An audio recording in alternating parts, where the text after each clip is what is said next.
बैठे हैं, कोई एक आहार लेके बैठे कि केवल एक ही चीज खाएंगे, कोई वायु का सेवन करके रह रहे हैं।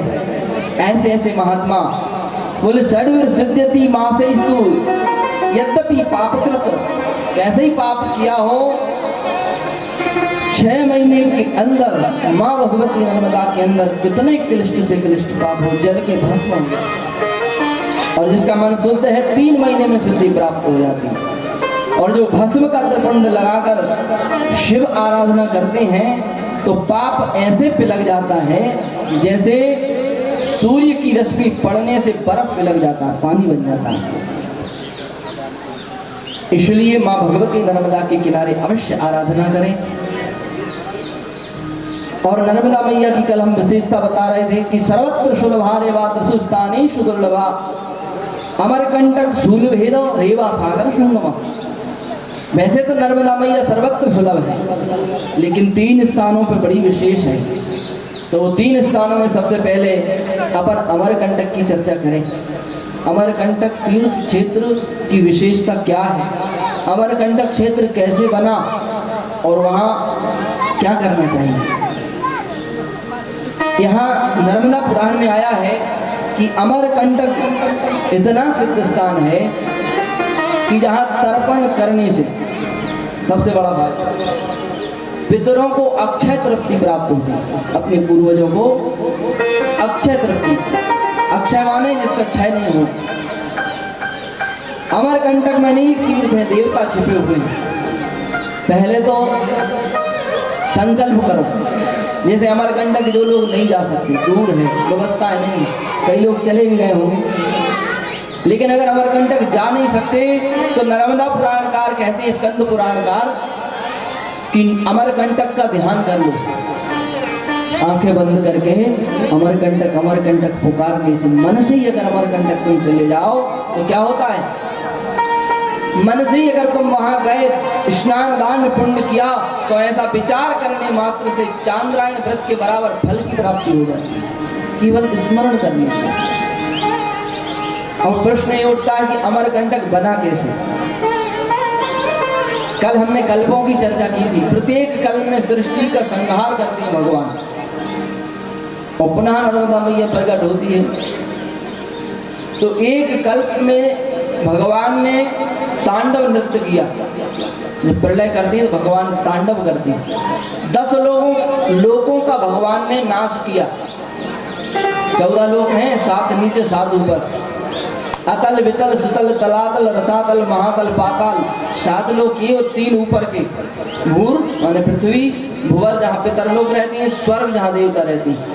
जब पूरे लोग जलते चले गए तो अब स्वर्ग का नंबर आया। स्वर्ग में कौन रहता है, देवता। भद्रकाली प्रकट हो गई और भगवान शिव की आज्ञा से अपनी भयंकर विकराल दाढ़ों से सारे लोगों को विनाश करने लगी। और जब अमरकंटक का नंबर आया देवताओं का, बोले अमरांकटे तुंगे नृत्यंती हसतानना, जो उस विकराल काली का रूप देखा देवताओं ने, देवता भागने लगे। इंद्र अग्नि वरुण यम कुबेर सब इधर उधर भागने लगे, क्योंकि मृत्यु का भय सबको लगता है। और एक बात याद रखें कि जितने भी देवता हैं, इंद्र अग्नि वरुण यम कुबेर यहाँ तक कि ब्रह्मा, ये सारे देवता पद है। पुण्य के प्रभाव से इन देव स्थानों का, इन पदों का प्राप्ति होती है। प्रलय आया, जब ये भागने लगे तो भगवान शंकर ने ही त्रिशूल लिया और सब देवताओं को त्रिशूल से मारने लग गए। अपने त्रिशूल में भेद भेद कर भगवान उनको काटने लगे, नहीं उनके अंगों को विक्षिप्त करने लगे।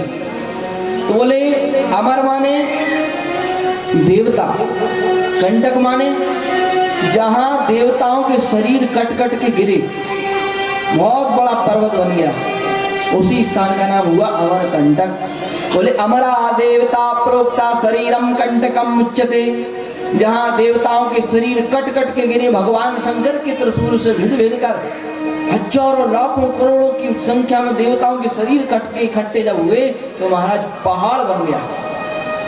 उसी स्थान का नाम अमरकंटक हुआ। अमर माने देवता और कट माने शरीर जहाँ कट कट के गिरे भगवान शंकर के त्रिशूल से। तई कटैरावृतो यस्मात् पर्वतो यम नृपोत्तमा।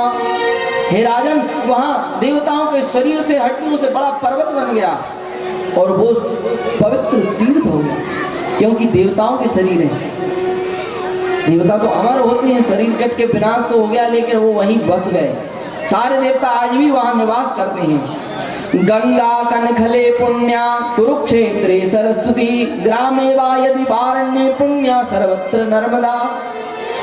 ध्यान देना, गंगा मैया का विशेष पुण्य कहाँ मिलता है? बोले कनखले। गंगा मैया का सबसे अधिक पुण्य विशेष आपको प्राप्त करना है तो कनखल जाओ, हरिद्वार में। हरिद्वार में है कनखल। हरिद्वार में हरि की पौड़ी में जब स्नान करते हैं, तर्पण श्राद्ध दान करते हैं तो विशेष पुण्य गंगा देती है। कुरुक्षेत्र जो सरस्वती, कुरुक्षेत्र में सरस्वती मैया का विशेष पुण्य मिलता है। लेकिन नर्मदा मैया बोले ग्रामे वा यदि वारण्ये पुण्या सर्वत्र नर्मदा। नर्मदा मैया चाहे गांव में से बह रही हो, चाहे शहर में से बह रही हो, चाहे पर्वतों में से, पहाड़ों में से, जंगल में से, कहीं से भी, सर्वत्र शुलवारे। लेकिन नर्मदा मैया भी विशेष पुण्य जहाँ देती है वो स्थान है अमरकंटक। अमरकंटक की विशेष महिमा बतलाई है यहाँ पर। यदि कोई अमरकंटक में पवित्र मन से ब्रह्मचर्य व्रत का पालन करके और वहाँ जाए और 24 घंटे का निर्जल व्रत करे। देखो, जब तक व्रत नहीं करोगे, जब तक चित्त शुद्ध नहीं होगा। और उपास रजनी में काम कुली नाम तार एक क्षमा।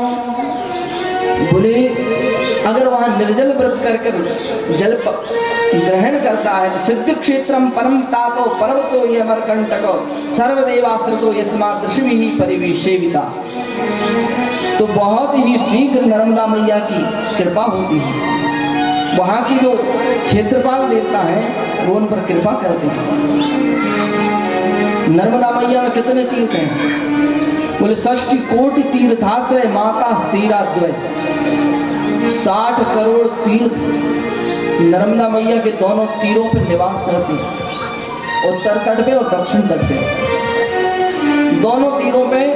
परंतु कलयुग के कलुषित वातावरण से, पुण्य कम होने से, भागमंद होने से, बुद्धि कमजोर होने से लोग पापाचार में प्रविष्ट हो गए। अति पाप होने के कारण तीर्थ लुप्त हो गए।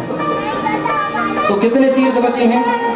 बोले यथा यथा कली घोरो वर्तते दारुणो नृपा तथा तथाल्पताम यान्ति हीन सत्त्वायतो नरः। तो कुल कलयुग में नर्मदा मैया के किनारे 365 तीर्थ रह गए विशेष दोनों तटों पर, और उनमें सर्वश्रेष्ठ है अमरकंटक। अमरकंटक अगर आप लोग गए हो और नहीं गए हो तो एक बार जीवन में अवश्य जाना। बोलो हर हर। हाँ, नर्मदा मैया की विशेष कृपा वहाँ प्राप्त है, विशेष अनुभूति होती है। और कोई सच्चे मन से जाके निर्जल व्रत करके नर्मदा मैया में वहाँ सेवन करे, स्नान करे तो सहज ही उसकी आत्म पवित्र होती है, उस सदगति का अधिकारी हो जाता है। वहाँ बहुत सारे स्थान हैं, अमरेश्वर, वरुणेश्वर, सिद्धेश्वर, यमेश्वर, सब पापों को हरने वाले हैं।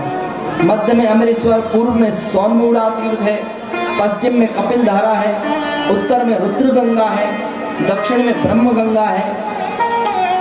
कपिल धारा माई की बगिया से 24 किलोमीटर दूरी पर ज्वालेश्वर तीर्थ है, और ऊपर जहाँ ज्वाला नाम की नदी निकली है, नर्मदा मैया में मिली है।